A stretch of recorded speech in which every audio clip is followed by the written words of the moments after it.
Congratulations! You have successfully made it to AstriCon 2016.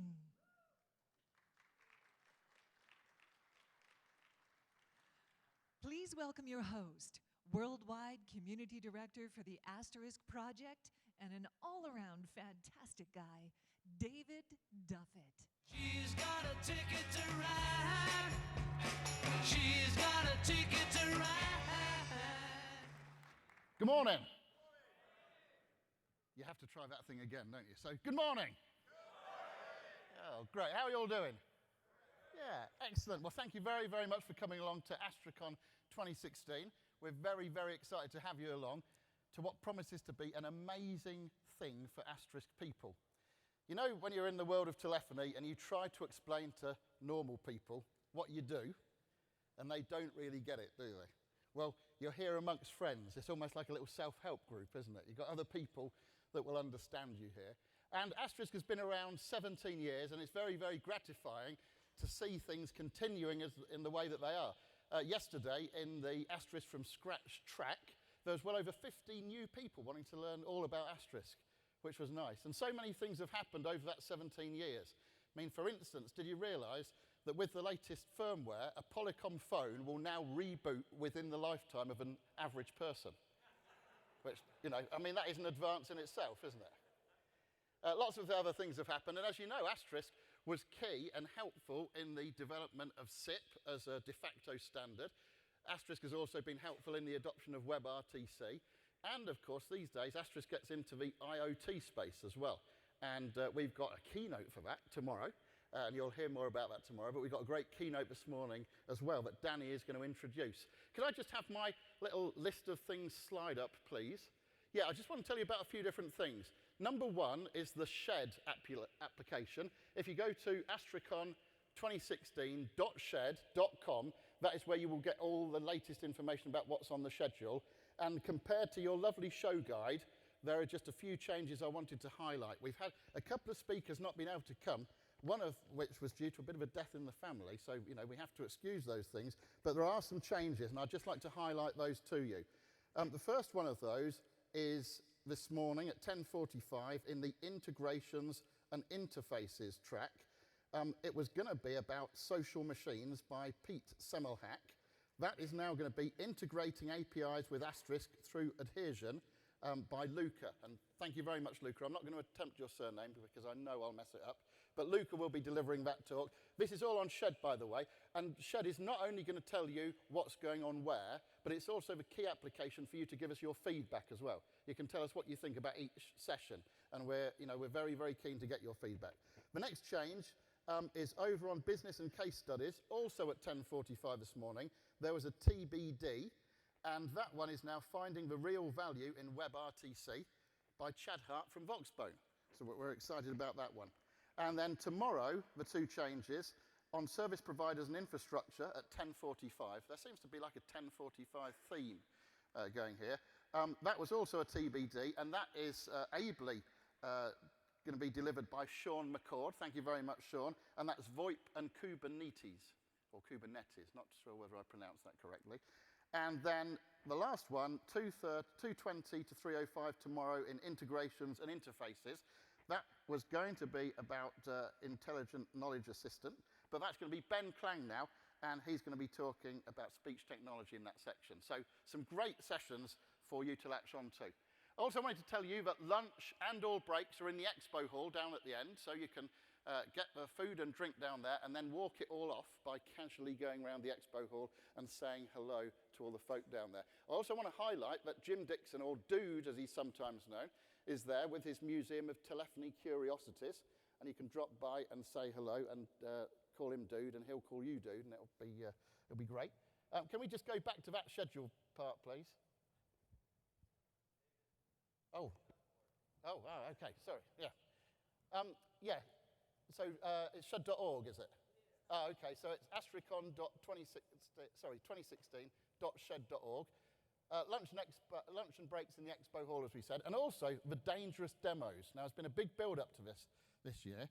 A number of people, I can't say a lot, but a number of people have asked me about fastest dude to the dial tone. And it is a subject that's close to my heart because I created that contest some years ago, but we're resting it this year in favour of a beefed up and more exciting dangerous demos. James, could you just stand up for a moment? This is James Bowley.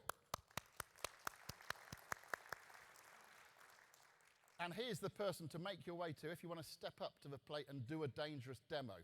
Danger comes in two forms.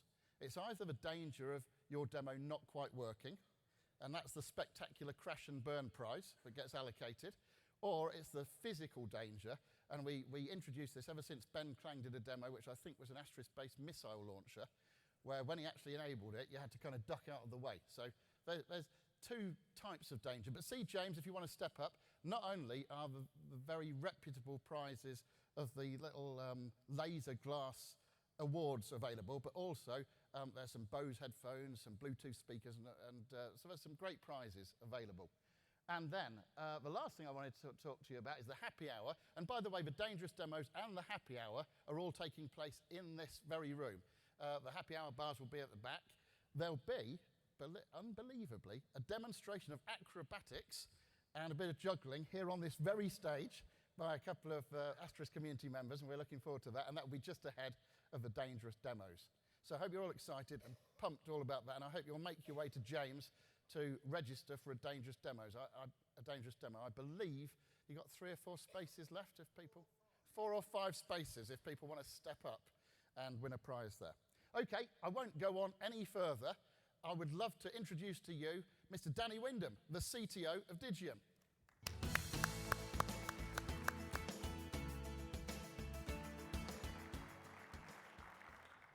Thanks, David. I so wish I had a British accent. I swear, you can say things and they can be dumb and it sounds smart if you say it in a British accent. Welcome to AstriCon 2016.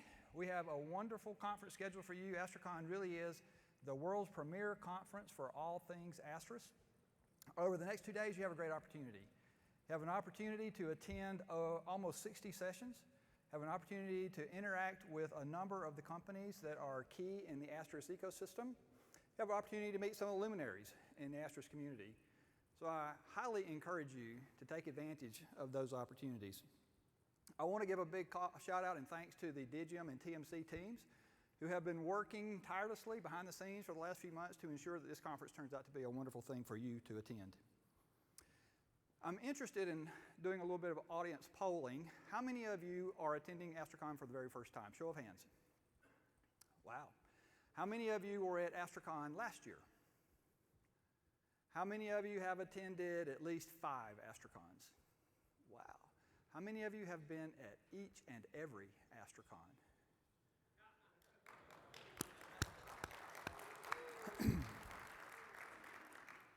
You know, Asterisk attracts people from all over the world. It attracts people from all sorts of organizations. It attracts people with all sorts of job responsibilities. I'm interested in learning a little bit about the audience. If your organization is, and we'll have a few categories, so just pick one that fits best. If your organization has built a business off of Asterisk, please raise your hand. All right, if your business would qualify as a carrier, please raise your hand.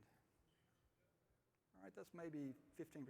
If your business is an end user that uses Asterisk in your organization, please raise your hand. Maybe 15 or 20%. If you are some sort of a service provider providing services to an end user, please raise your hand. All right, in terms of job responsibility, if your job is primarily technical, engineer, developer, administrators, please raise your hand. All right, and if your job is primarily business in terms of managing or running a business, please raise your hand. So that's amazing. There was, except for those who've been at every AstriCon, there were a lot of hands that went up for each one of those answers in the poll. So we've got a very diverse crowd, and hopefully we have a very broad set of topics that will interest all of you. 2 years ago, we announced the introduction of Asterisk 13. Today, we announced the introduction of Asterisk 14. The work that's been going on over the last 2 years has focused on ensuring that Asterisk fits well into very large service-based deployments. We've made the life of the DevOps guys easier. We've made Asterisk easier to install. We've added lots of new functionality into Asterisk, things like expanded DNS services. But there's one more thing. Over the last 2 years, we received a lot of requests to incorporate support for the Opus codec into Astris. We have been reluctant to do so because of intellectual property concerns related to the codec. However, today I'm happy to announce that we have satisfied those legal concerns, and we are announcing Astris 14.0.1, which officially and forever incorporates support for the Opus codec.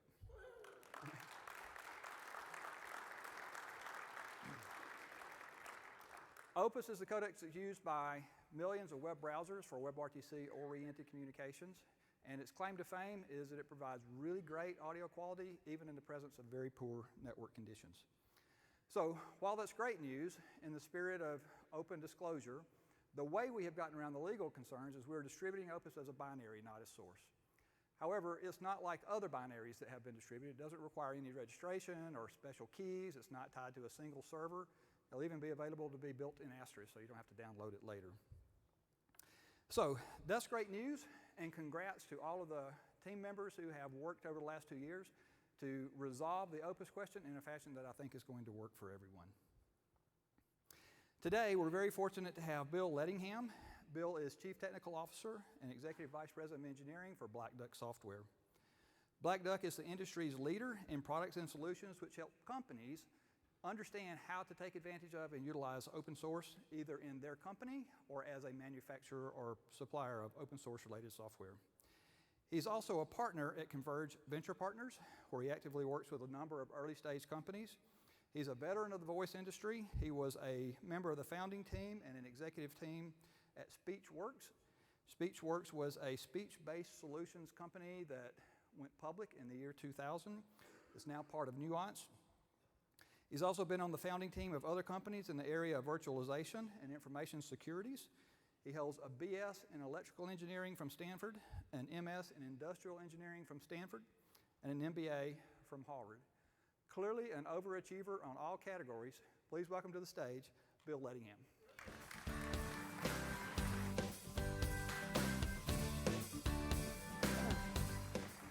Well, thanks, Danny. That was truly a warm welcome. So how's everybody doing this morning? Great to be here with all of you and share some thoughts around kind of future directions in open source software and what it means for open source telephony. So just briefly, the agenda that I'm going to cover, going to discuss some of the trends in open source software, and specifically how open source is impacting how applications are being developed, built, and deployed. Look at how open source in conjunction with DevOps is changing the software development lifecycle. Touch on some of the risks of using open source software and how those risks have changed over the past few years. And then finally, touch on some of the implications for open source telephony and what hopefully it means for all of you. So, sound good? All right, so let's jump into it. To kind of set the stage and give you a little bit of background, Black Duck, in conjunction with Northbridge Venture Partners, for the past 10 years, has been doing an annual survey around the area of open source software and what some of the trends and directions are in the use of open source software by many different organizations. Of note, in our most recent survey, some of the key takeaways have to do with how open source is not just going mainstream with many organizations today. It's now kind of the de facto approach that many organizations and businesses use for not only software development, but also for the applications that they're consuming internally within their organizations.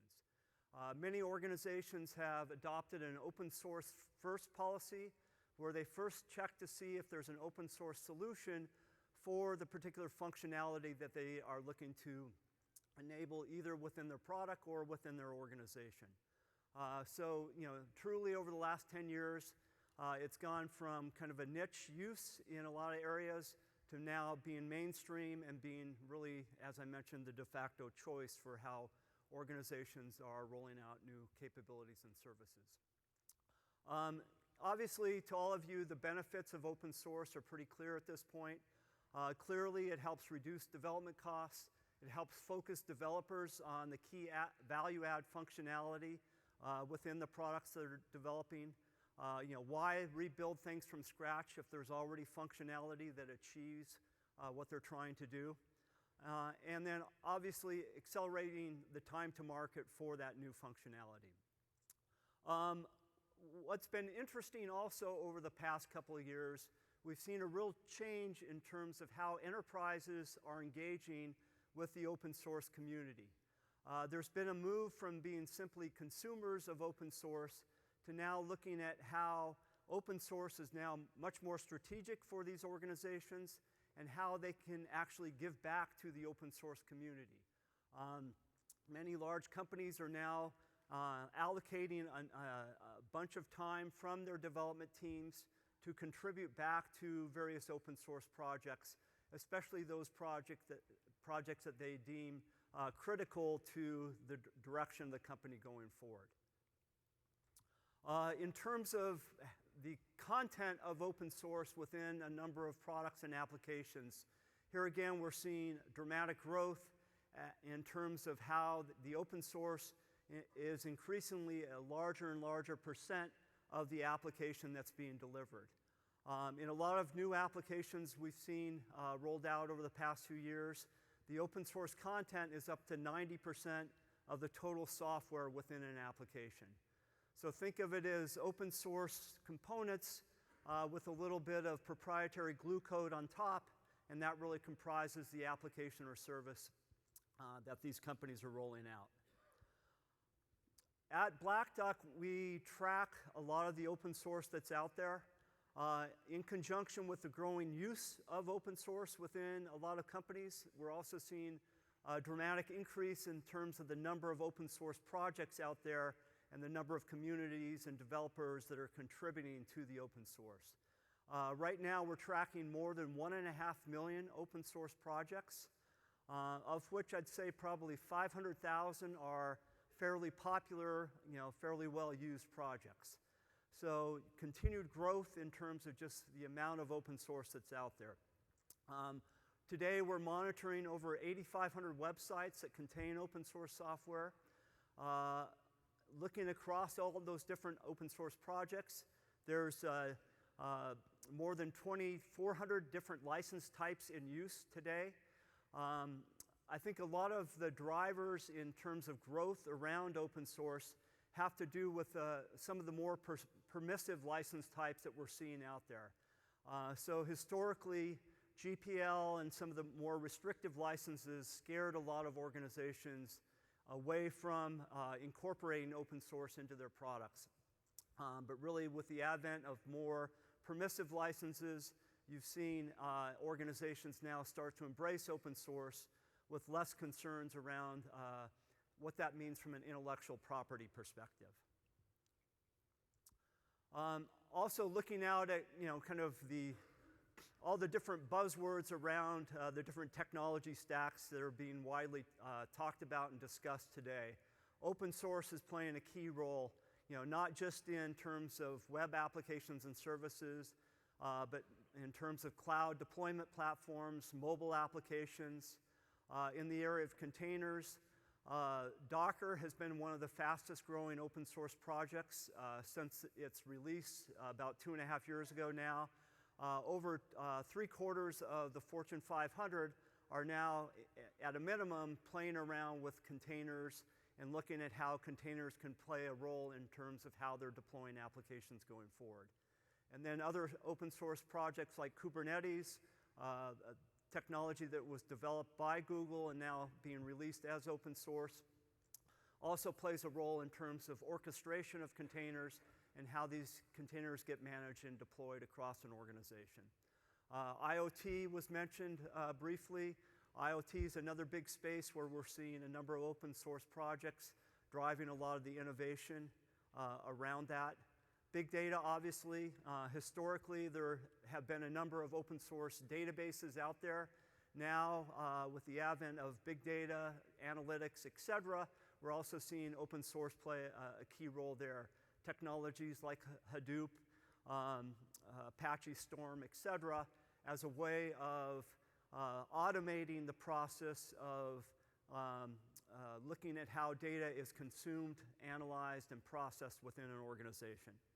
And finally, in the area of machine learning, that's of particular interest to me, having my background in speech recognition. You know, when we started our speech recognition first company 20 years ago, really a lot of the statistical techniques, you know, that kind of paved the way and have evolved now into machine learning and looking at how algorithms can analyze data more effectively. In conjunction with all the big data that's out there, there's a lot of innovation that's happening there, and a lot of benefits that we'll all see as a result of that.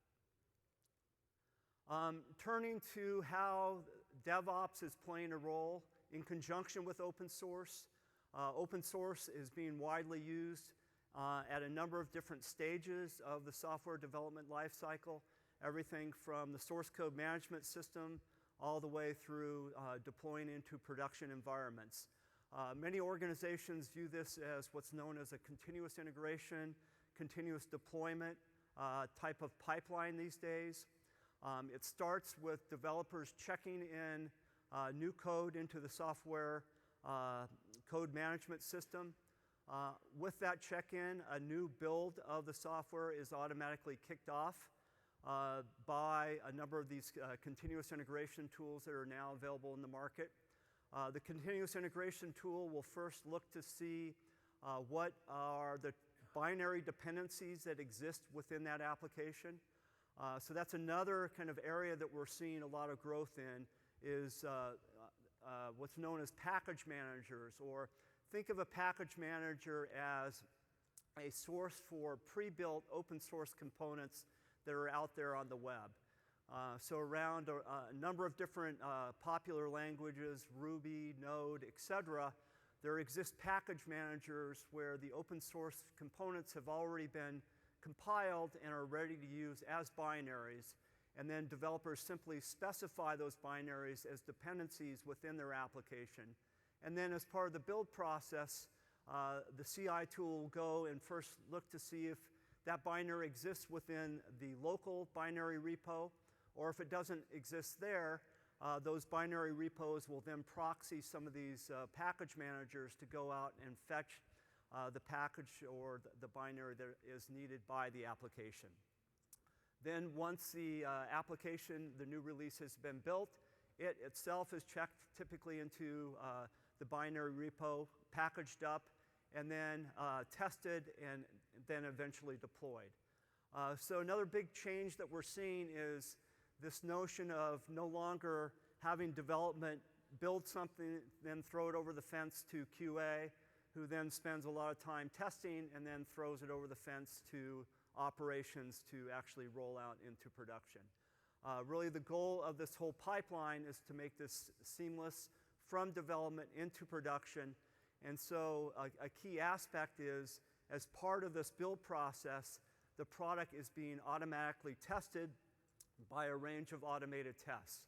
So the goal with any new release is to be able to put that release into production without having to go through a long manual QA process.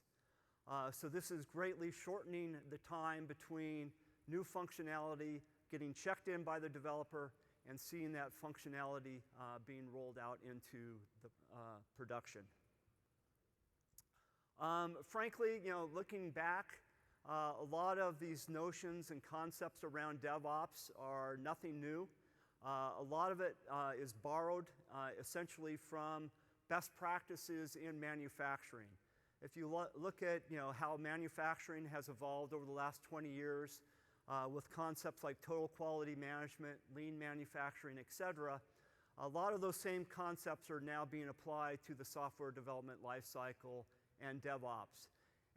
It's essentially a philosophy or approach for how can you shorten up the time between a new idea and then extracting value from that idea, i.e. having that new capability show up in the delivered product or service. Agile as a development approach also kind of goes hand in hand with DevOps.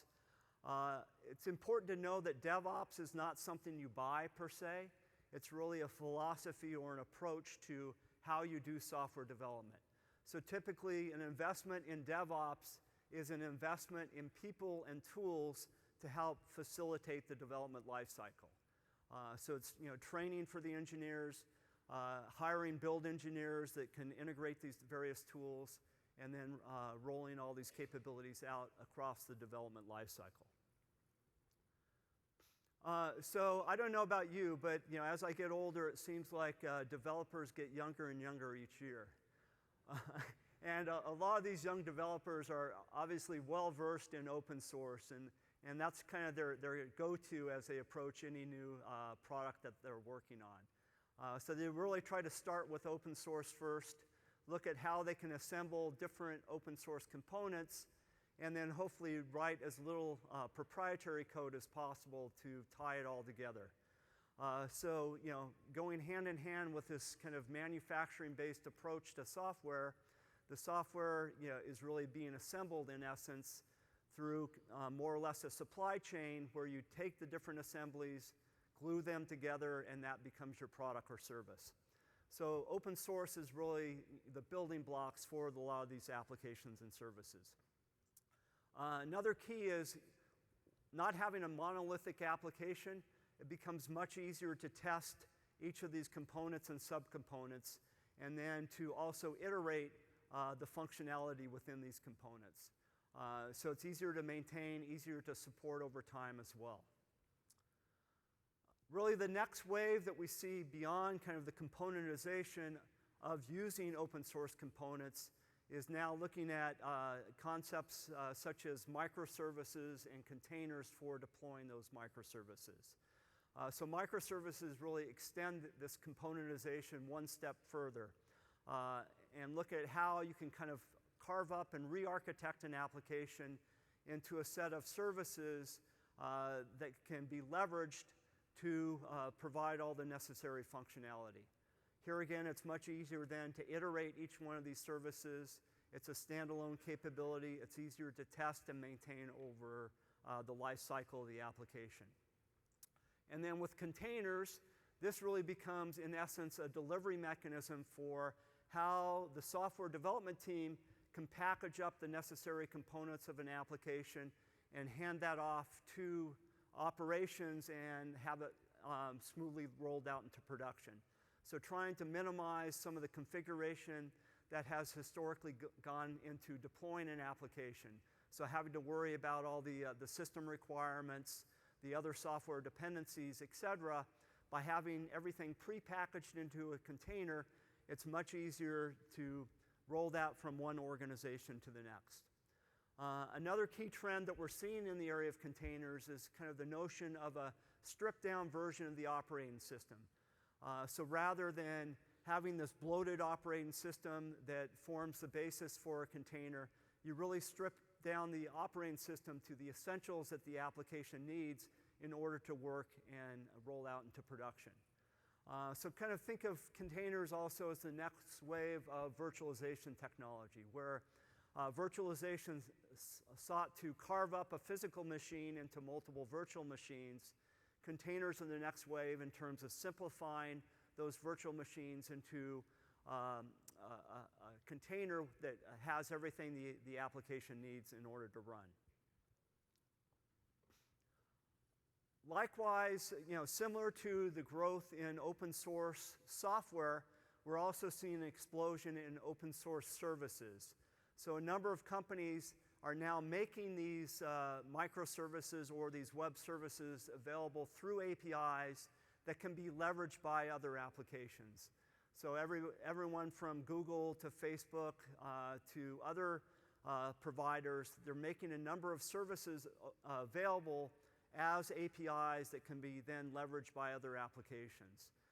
So there's more than 11,000 different web services APIs that we're tracking right now that can be and are being leveraged by a number of applications to provide additional capabilities and additional functionality.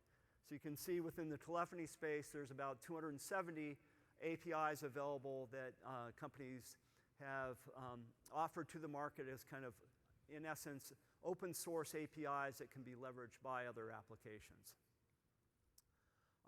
So in spite of all these benefits of open source, in spite of the broad use of open source, we do see some challenges in terms of how companies are managing their use of open source.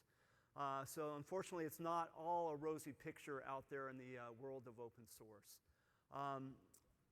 A big challenge that we see is companies are frankly not doing a great job managing the open source that they're using internally within their organization.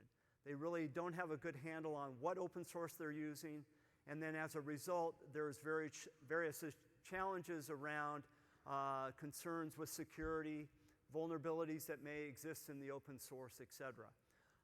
That's really been a big concern as of late with a number of the data breaches that have been well publicized, the growing concerns around cybersecurity, in conjunction with kind of the notion that it's no longer, companies are no longer able to protect their applications behind a network firewall. Because all these applications, mobile apps, web services, etc., are connected to the internet, available on the web, they also present points of attack for hackers to go after. So it's really moved from kind of a network-centric approach to security to now more of an application-centric approach to security.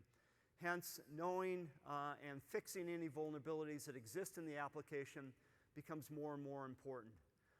Likewise, it's not just web applications, but it's mobile applications.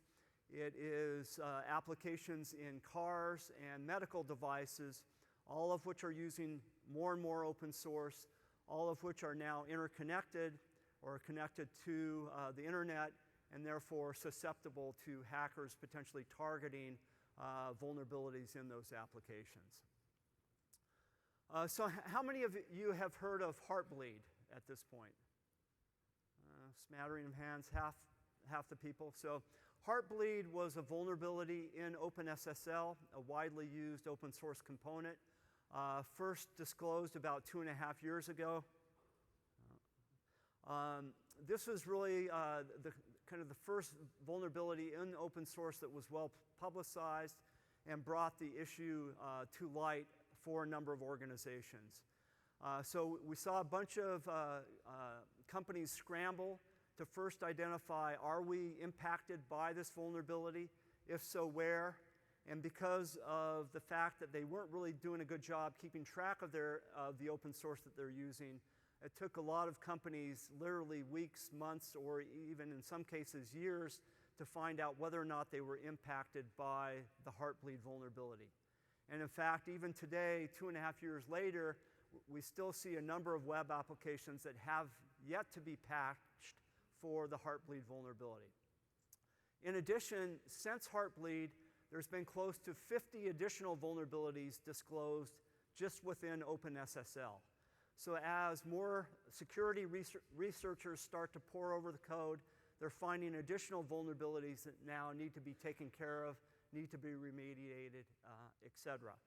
So for you as consumers of open source, it's not just kind of patch it and forget about it, but there are ongoing vulnerabilities, ongoing patches that are constantly being released by the open source community that you need to track and be aware of. As part of the business that we do at Black Duck, we get involved in audits as part of M&A transactions. So just looking at some audit data of 200 applications that we scanned over the past year, it's just kind of interesting to look at some of the facts that we uncovered as part of that process. We found that 2/3 of the applications that we scanned had vulnerabilities in the open source components that they were using. On average, each application contained more than 100 open source components. So that, there are a lot of open source content within these applications. 100% of the time, we found more open source than the company was aware that they were using. Because of how open source is being consumed by developers, not having a good process in place for tracking what open source they're using, developers are checking in more and more open source code into the code base a lot of times unbeknownst to the companies that are letting their developers check in all this code. Also, just quickly, some other stats of the vulnerable applications. There were about 22 vulnerabilities per application, of which 40% were deemed to be severe or critical. So, really warranting fixing, if you will, to resolve the vulnerability. And I guess, perhaps the biggest challenge was, these vulnerabilities weren't new in terms of having been recently disclosed. The average age of these vulnerabilities was over 5 years. So it's not like, companies are just, slow to fix these problems. These problems have been out there for a long period of time. So part of the challenge is, who's responsible for security? And I think, frankly, some of the debate between is, commercial code more secure than open source code or vice versa, that debate has kind of gone by the wayside. I think, in essence, open source code is just as secure as commercial code. The open source community has done a very good job being responsive to fixing vulnerabilities, issuing patches, etc., for those vulnerabilities that have been disclosed. But part of the challenge is everyone, as consumers of the open source, it really is up to you as an organization to be aware that a patch exists and to go off and download the patch and then update the open source component that you're using. So in contrast to commercial code, for open source software, there's really no notion of Patch Tuesdays whereby you can have all your code magically updated and fixed and have the vulnerabilities resolved. So it's really up to you as a consumer of open source to be aware of these vulnerabilities being disclosed, be aware that a patch exists, and go off and address that. We are seeing the open source projects and communities start to look at security as much more of a priority in terms of how they're developing a lot of this technology. Also, there are various initiatives underway. For example, the Linux Foundation, through their core infrastructure initiative, is trying to identify key open source projects to really focus on from a security perspective, widely used components that are really deemed critical, having the Linux Foundation work with those projects to improve security, provide education for developers how to better design and security, best practices for security, etc. So turning to just overall best practices for open source management, it first starts with the understanding and an inventory of what open source software that you're using, not just in your internal applications, but in the applications you're consuming from other organizations. Identifying and mapping any known security vulnerabilities that exist in that software. So, for example, the National Vulnerability Database has about 75,000 vulnerabilities that are disclosed there right now. About half of those pertain to open source software. So there's a lot of known vulnerabilities out there that do impact open source components and versions. So you need to understand what open source that you're using may be affected by those vulnerabilities. Likewise, identify any license compliance risks that may exist in the open source. If you're embedding GPL code in an application, you're distributing it externally, for example, obviously that's a concern that you need to mitigate. You need to track your progress across this, making sure that you're making forward progress there. And then here again, in regards to vulnerabilities, you need to continue to monitor for any new vulnerabilities that are reported against the open source components that you're using. So, what does this all mean for open source telephony? Covered a lot of topics here. Obviously, open source is continuing to play a bigger and bigger role going forward, looking at what it means for open source telephony, more and more opportunities to include a lot of new functionality in the products and services that you're releasing to market. Looking at solution packaging, how do you deliver these services? How do containers and cloud-based deployments play into the solution delivery? How can you leverage some of these new APIs that are publicly available, as well as what APIs do you want to make available out of your own products and services, and how does that tie into the overall ecosystem and have all these applications play together? And finally, looking at some of these other new technology areas, IoT, software-defined networking, machine learning, etc. What role will those new technologies play in terms of the applications and services within the telephony space? So just to summarize kind of what we're seeing as key trends, it's really this notion of composite applications composed of open source components and microservices deployed in containers on cloud-based platforms, managed through DevOps and Agile-based approaches, and obviously all powered by open source. And that's obviously driving greater speed, agility of deploying new capabilities and services, etc. And so with that, I think we have time for a few questions. Lady to come forward. We just need to do a quick photo. A fascinating talk full of amazing statistics, quite astonishing. We're just going to do a quick photo, and if you've got some questions brewing right after the photo, we'll take some questions. And I think we've got mic runners ready for those questions. So we'll just, in fact, let's take the first question before we do a photo. Who's got a first question for Bill here? Okay, there's one there. Can we have a mic runner to this gentleman, please?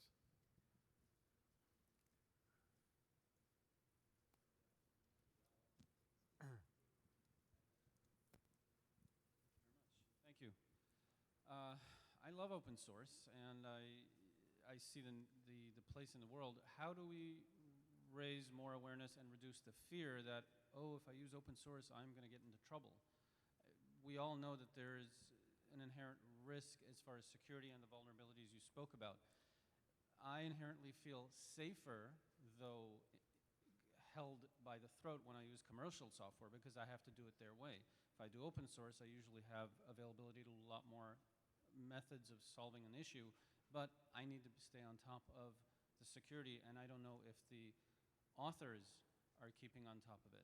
How do we address that so that the community knows about this more completely?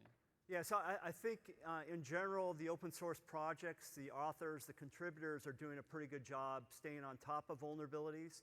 So as soon as vulnerabilities are disclosed, the community is pretty responsive about issuing patches. The biggest challenge is for you to know that a patch exists. Well, first of all, to know that a vulnerability exists and that it has been patched. So you're taking on the responsibility as opposed to your commercial supplier, albeit they may not do a great job of that, they at least have the responsibility for doing that. Whereas in the open source space, it's, the onus is on you to be aware of all this. So there are a number of tools that kind of help you keep track of the open source that you're using. As you start to use these binary repos, these various package managers, you have better visibility to the specific components and versions of those components that are being incorporated into your applications and services. And then from there, mapping back to the vulnerabilities that are being disclosed is kind of the next stage of that. Does that address your question? It's on you, in conjunction with working with the community to help you through that process. Thank you for that question. Before we take the next one, we've just got a little photo opportunity, Bill, with myself. Oh, no. And you do come on. Yeah, with the crowd, looking great. And we've got the next question there. If we can get a mic runner to that gentleman over there, please. Okay. Yeah, okay. You go ahead. You guys all want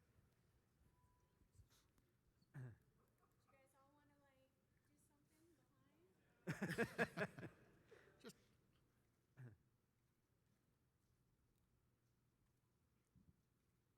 Just Great. Great. Thank you very Thanks. much. Thank you. So the next question to the gentleman there, please. You didn't tell me it was going to be a dangerous keynote.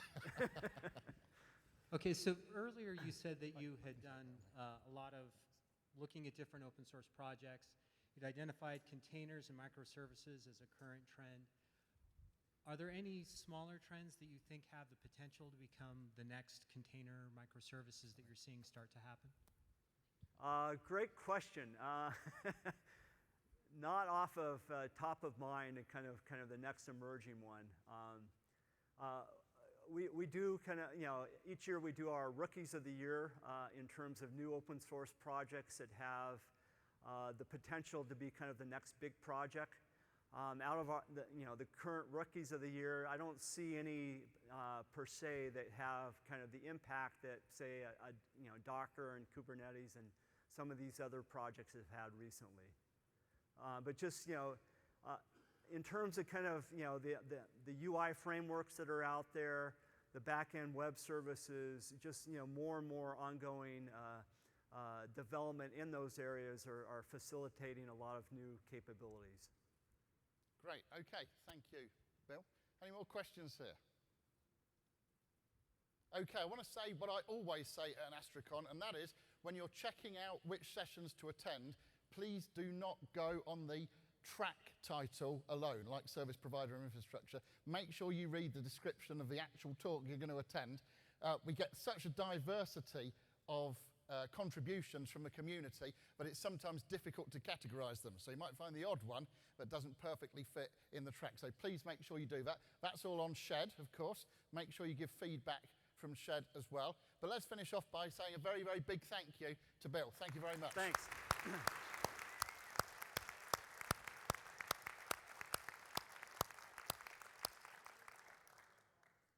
Great. And so we will see you back here for the dangerous demos later today. We'll also see you here tomorrow for the Internet of Things keynote as well. So in the meantime, have a great conference and enjoy your Asterisk.